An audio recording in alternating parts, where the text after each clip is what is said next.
Good morning. Okay, early morning video. It's very early, but pretty significant meditation this morning. I'm still processing it.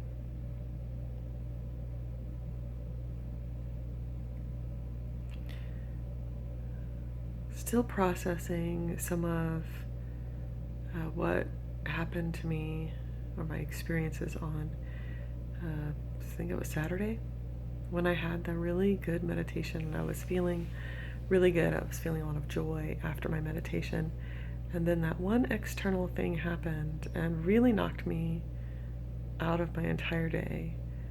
And I was struggling with sadness and anger all day.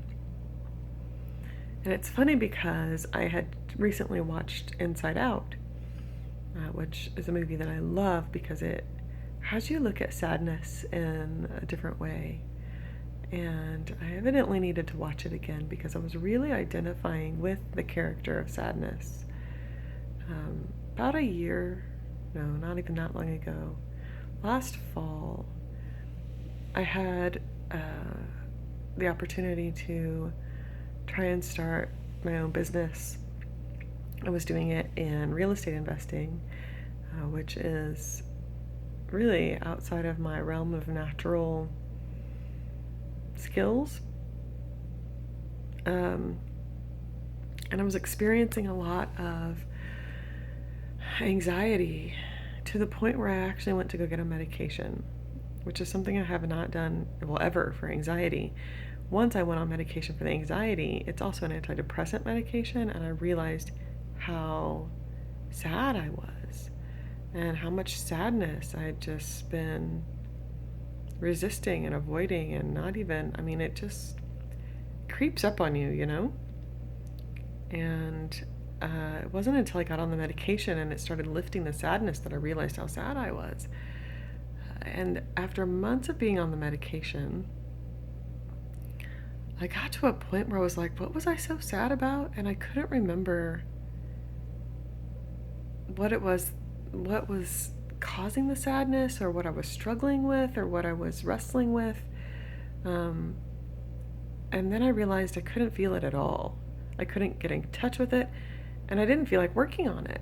And I'm like, wait a minute, there was this great sadness, and it started to scare me that I couldn't get in touch with it anymore. So I weaned myself off the medication, which is not recommended.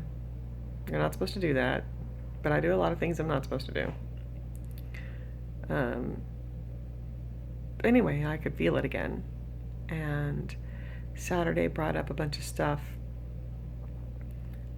and I just started relating to that character of sadness, and I started to embrace my sadness. This is something that I've struggled with since probably childhood, and so in my meditation this morning, I will bring this back around to my meditation, I was given the message that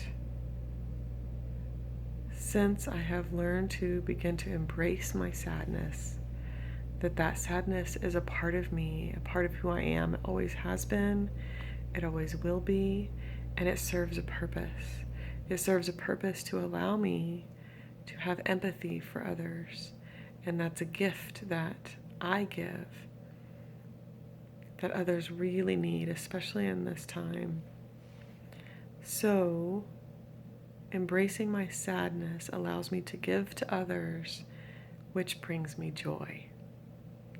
So it's all intertwined and in a beautiful, beautiful mess. And I was told that, I was given the information that long-term joy, that I can now allow that after embracing the sadness, now I can allow the joy to come in a more permanent way. That when I try for microwave joy, and try to get the quick fix or the instant joy, if you will, I literally thought of instant oatmeal when this thought came to me. Instant joy doesn't last, and it's able to be knocked out by external forces, by anything, something somebody says, something that happens in my experience, in my external world, can knock that joy out. It's really truly not joy. It's temporary happiness, which is great, but it's temporary. And so, also was given some visions of some things that really bring me joy, things that that are possibilities for our future. My husband Chester and I working together, traveling together. I don't want to reveal just yet what those visions and possibilities are. I have this, maybe it's a fear right now, a little bitty one that says if I talk about some of these possibilities and things, the less likely they are to happen. I don't know how true that is, but it seems pretty true in my experience right now.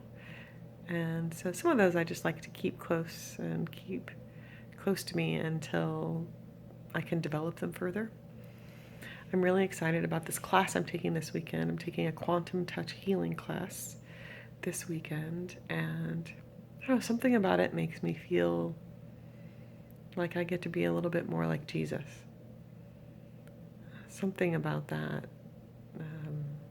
The thought of traveling around, working with children, working with parents, giving empathy and mercy, compassion to people, and healing, that brings me joy. So, thanks for listening. See you tomorrow.